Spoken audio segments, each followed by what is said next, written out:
నెల తప్పక ముందు అంతా బాగానే ఉన్నా గర్భం ధరించగానే కొంతమందిలో అప్పటిదాకా లేని సమస్యలు పుట్టుకొస్తూ ఉంటాయి.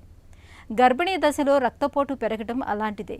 కారణం ఏదైనా కావచ్చు, కానీ కాబోయే అమ్మలో రక్తపోటు పెరుగుతున్న కొద్దీ అది ఇటు తల్లికి అటు పుట్టబోయే బిడ్డకు సమస్యల్ని పెంచుతుంది.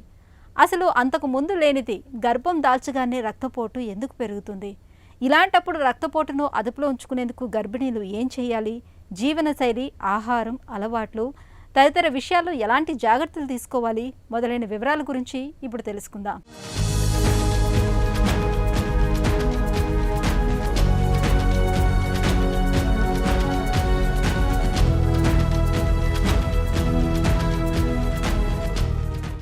ఉండాల్సిన దానికన్నా రక్తపోటు ఎక్కువగా ఉండటం అనేది ఎప్పుడూ అనర్థదాయకమే. గర్భంతో ఉన్నప్పుడు రక్తపోటు క్రమంగా పెరగటం అనేది అటు కాబోయే అమ్మకు ఇటు పుట్టబోయే బిడ్డకు ఇద్దరికీ ఎన్నో రకాల అనర్థాలను తెచ్చిపెడుతుంది. ఇంతకుముందు ఎలాంటి హైబీపీ లక్షణాలు లేకపోయినా కొంతమందికి గర్భంతో ఉన్నప్పుడు హైబీపీ సమస్య మొదలవుతుంటుంది. హైబీపీతో పాటు పాదాల్లో వాపులు, మూత్రంలో ప్రోటీన్లు కూడా పోతూ ఉంటాయి. ఈ రకమైన పరిస్థితిని ప్రీ ఎక్లాంప్సియా అని, వాడుకలో గుర్రపు వాతమని పిలుస్తారు. గర్భంతో ఉన్నప్పుడు కొంతమందిలో మాత్రమే రక్తపోటు పెరగటానికి ఇదమిద్దమైన ఖచ్చితమైన కారణాలంటూ ఏవీ లేవు.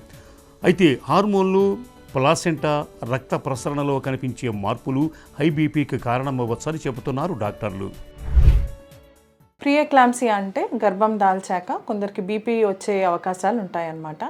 అది ఎలా వస్తుంది అంటే మనకి ఫ్యామిలీ హిస్టరీలో ఫాదర్కి కానీ మదర్కి కానీ స్ట్రాంగ్ హిస్టరీ ఆఫ్ బీపీ ఉన్నా, లేకపోతే తనకి ముందు ప్రెగ్నెన్సీస్లో తనకి బీపీ ఏమన్నా ఉన్నా, లేకపోతే స్మోకింగ్ అలవాట్లు ఏమన్నా ఉన్నా, లేకపోతే వాళ్ళకి ఫస్ట్ హస్బెండ్ కాకుండా సెకండ్ హస్బెండ్తోని కొత్తగా ప్రెగ్నెన్సీ వచ్చినా కొందరికి బీపీలు వచ్చే అవకాశాలు ఉంటాయి.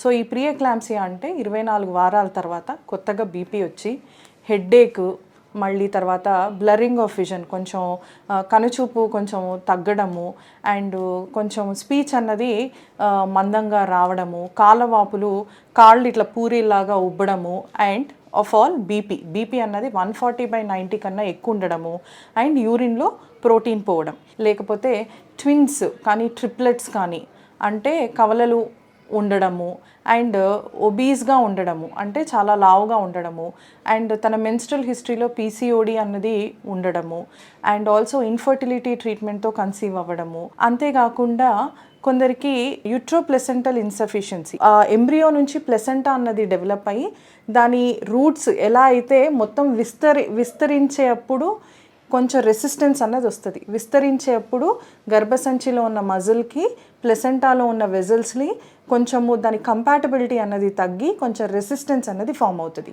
అది కనుక ఫస్ట్ 12 వీక్స్లో కనుక ఫామ్ అయింది, తర్వాత కూడా కంటిన్యూ అవుతుంది అంటే మనకి ఫ్యూచర్లో బీపీ వచ్చే ఛాన్సెస్ ఉంటాయన్నమాట. గర్భిణీల్లో రక్తపోటు పెరగటం అనేది సాధారణంగా గర్భధారణ జరిగిన 20 వారాలు అంటే 5వ నెల నుంచి కనిపిస్తూ ఉంటుంది. కొంతమందిలో ఇంకా ముందుగానే మొదలవచ్చు. బీపీ కొద్దిగా పెరిగినప్పుడు ఏ లక్షణాలు ఉండవు.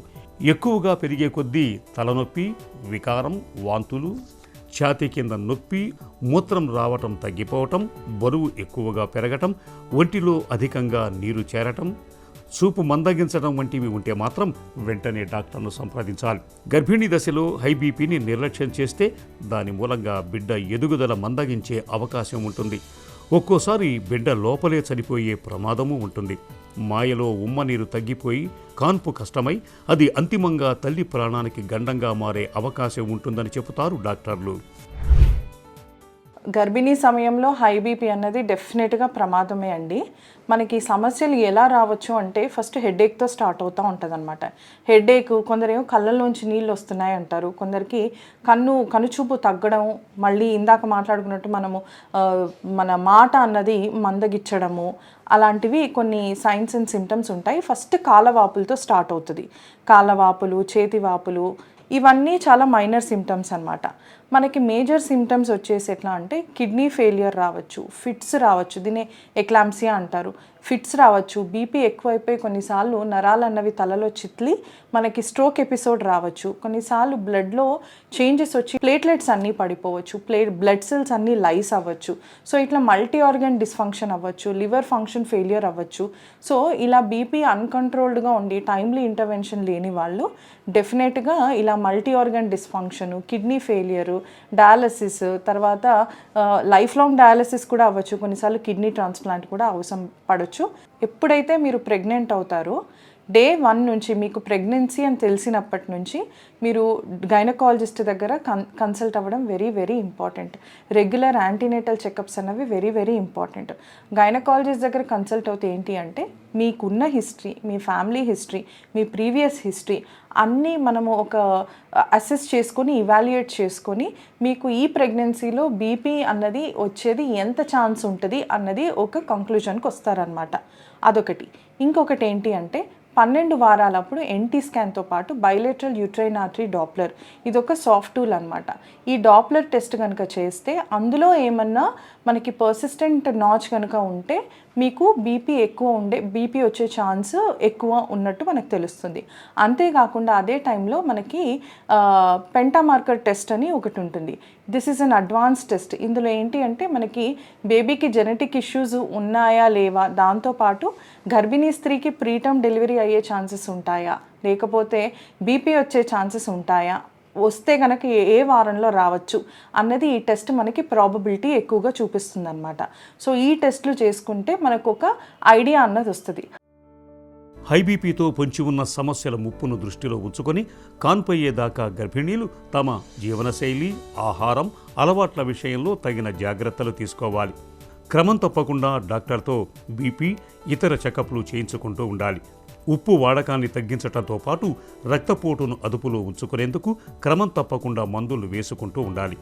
గర్భం దాల్చినప్పటి నుంచి రక్తపోటు తీరుతెన్నులను గమనంలో ఉంచుకోవాలి. డాక్టర్ సలహా మేరకు అవసరమైతే ముందస్తు కాన్పు కోసం ఆసుపత్రిలో చేరటం మరీ మంచిది. ప్రసవం తర్వాత చాలామందిలో వారం నుంచి 2 వారాల లోపల రక్తపోటు తిరిగి అదుపులోకి వచ్చేస్తూ ఉంటుంది. చాలా తక్కువ మందిలో మాత్రమే కాన్పు తర్వాత కూడా హై బీపీ అనేది సమస్యగా మిగిలిపోతూ ఉంటుంది. ఒకవేళ కనుక ఇన్ని చేశాక కూడా మనకి బీపీ అన్నది వస్తుంది అంటే మనము లెబెటలాల్ అని ఒక యాంటీ హైపర్టెన్సివ్ డ్రగ్ ఉంటుంది. అది చాలా కామన్గా యూస్ చేస్తాము. అది డోసు మనం ఎంత యాడ్ చేయాలన్నది మన బీపీ వాల్యూస్ని బట్టి మనము చెక్ చేసుకుంటాం అనమాట. అది పెట్టినా కూడా కంట్రోల్ అవ్వట్లేదు అంటే మనకి వేరే డ్రగ్స్ ఉన్నాయి, ఆ డ్రగ్స్ కూడా మనం స్టార్ట్ చేసుకుంటాము. ఇప్పుడు ఇందాక మనం మాట్లాడుకున్నట్టు ఇమినెంట్ సైన్స్ లైక్ హెడేక్ కానీ, యూరిన్ అవుట్పుట్ తగ్గడం కానీ, కాలవాపులు ఎక్కువగా ఉండడము, కంటి చూపు తగ్గడము అండ్ ఇలాంటివన్నీ కనుక ఫిట్స్ వచ్చేలాగా మనకు ఆరల్ సెన్సేషన్ ఉన్నా కూడా ఇవన్నీ ఇమినెంట్ సైన్స్ అంటాం. ఎప్పుడైతే ఇవన్నీ మీరు ఫీల్ అవుతున్నారో that's the right time to see the doctor for magnesium sulphate. Magnesium sulphate అన్నది ఒక లైఫ్ సేవింగ్ డ్రగ్. అది డెఫినెట్గా ఇలాంటి సిమ్టమ్స్ ఉన్నప్పుడు మేము స్టార్ట్ చేస్తాం. Loading dose and maintenance dose ఇచ్చి స్టార్ట్ చేస్తాం.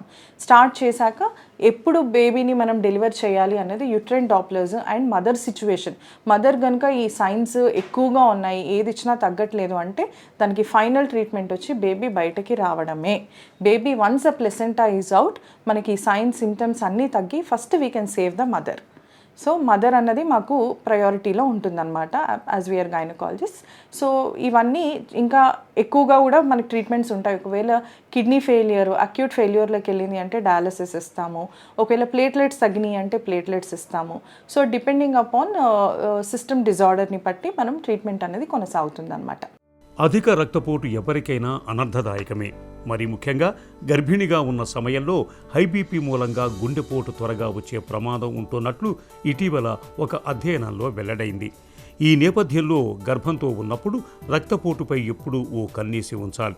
రక్తపోటును చక్కగా అదుపులో ఉంచుకోవాలి. బాధ, కోపం, దుఃఖం వంటి ప్రతికూల భావాలకు చోటు ఇవ్వకుండా ప్రశాంతంగా, సంతోషంగా గడపటానికి ప్రాధాన్యం ఇవ్వాలి. అప్పుడే రక్తపోటు మూలంగా వచ్చే సమస్యల తాకిడి తగ్గుతుంది.